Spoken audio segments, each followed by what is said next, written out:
NDA 1 2024 set ए का question number 87 और 88 है। बेहतर होगा इन सब में हम ग्राफ बना लेंगे। कह रहा है let f x equal to mod of x plus 1 g x is equal to greatest integer x minus 1। ठीक है, h x equal to f x upon g x. Consider the following statement, f x is differentiable for all x less than 0। हम F x का graph बना लेते हैं। ये देख लो, ये हमारा एफ एक्स है। ठीक है, ये एक्स है। आप देखो ये यहाँ पे वैल्यू 1 अटेंड कर रहा है। एक्स लेस देन 0 डिफरेंशिएबल, बिल्कुल सही है। ठीक है, एक्स लेस देन 0 के लिए बिल्कुल डिफरेंशिएबल है, तो फर्स्ट स्टेटमेंट सही हुआ। सेकंड स्टेटमेंट करते हैं, g x is continuous for x 0.00 blah blah blah.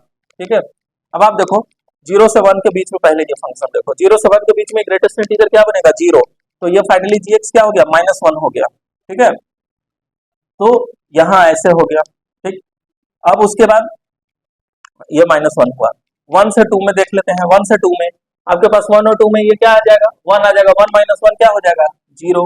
ठीक, इसके बाद एग्जैक्ट 1 पे देखें, एग्जैक्ट 1 पे देखेंगे तो ये 1 माइनस 1 0। ठीक है, ये हमने बनाया। आपसे कितने पे पूछ रहे हैं 0.001, 0.001 क्या होगा यहाँ कहीं होगा। अब आप देखो इस पर फंक्शन कंटिन्यूअस नहीं है, इसके पहले भी वही वैल्यू अटेंड कर रहा है, इसके बाद भी वही, तो स्टेटमेंट 2 भी आपका क्या है सही है। ठीक है ना, तो इस कदर ग्राफ बना के इसको सॉल्व करना था। The derivative of g x at 2.5 is 1।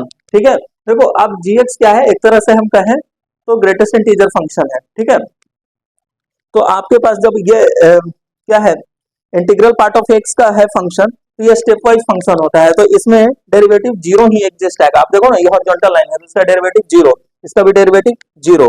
तो नॉन इंटीग्रल वैल्यू पे, इंटीग्रल वैल्यू पे डेरिवेटिव क्या होता है अनडिफाइंड होता है। ठीक है, तो इसका मतलब थर्ड नंबर आपका क्या है गलत है, तो first and second are the correct statement.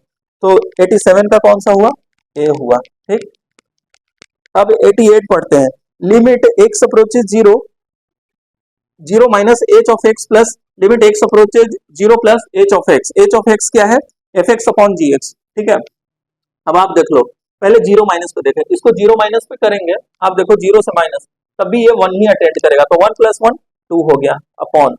इसे देखें 0 माइनस में करोगे ये, तो ये -1 बना देगा, ये -1 और ये -1 -2 plus limit x approaches 0 plus, 0 plus में देखो जस्ट +1 है, तो क्या हो जाएगा ये आपके पास 1 ही आएगा, और 1 प्लस 1 2, तो 2 अपॉन 0 प्लस, ये देखो 0 प्लस में ये क्या आ जाएगा 0 आ जाएगा, तो -1। आप यहाँ से भी ऐसे समझो 0 प्लस में आपके पास क्या आ रहा है ये -1, 0 प्लस यहाँ कहीं वैल्यू ये देखो -1। ठीक है, तो आपके पास ये क्या आया -1 आया, और ये 0 माइनस में कह रहा था, तो ये स्टेप वाइज फंक्शन है, यहाँ कहीं आता, तो इसलिए ये -2 लिया गया है। ठीक है, तो आप इसको कर लो, तो -1 -2 विच इज इक्वल टू -3। तो आपके पास इसका क्या पूछ रहे इज इक्वल टू, सही तो है, क्या है -2 अपॉन 2, ये सॉरी ये 1 आ रहा है यार, ये 1 है, ये 0 प्लस 1 है। ठीक है, ये पूरा फंक्शन है ना यार 0 प्लस पे, 0 प्लस पे ये पूरा फंक्शन 1 आ रहा है, सॉरी, तो ये -1/2 -1/2 अपॉन -1, अरे यार ओ -1/2 -1 -3/2, तो करेक्ट ऑप्शन कौन सा हुआ ऑप्शन नंबर 88 का ए हुआ। ठीक है, देखो मेरे से क्या हुआ, ये एक्स अप्रोच 0 माइनस करेंगे तो ये पूरा क्या हो जाएगा एक तरह से 0 बन जाएगा, और ये 1, ये पूरा 0 माइनस पे ये पूरा फंक्शन हमें एफ एक्स क्या मिल रहा है हमें 1 वैल्यू मिल रहा है, तो यही 1 लिखना था मुझे, यहाँ पे भी 1 सिमिलरली, तो -1/2 -1 -3/2।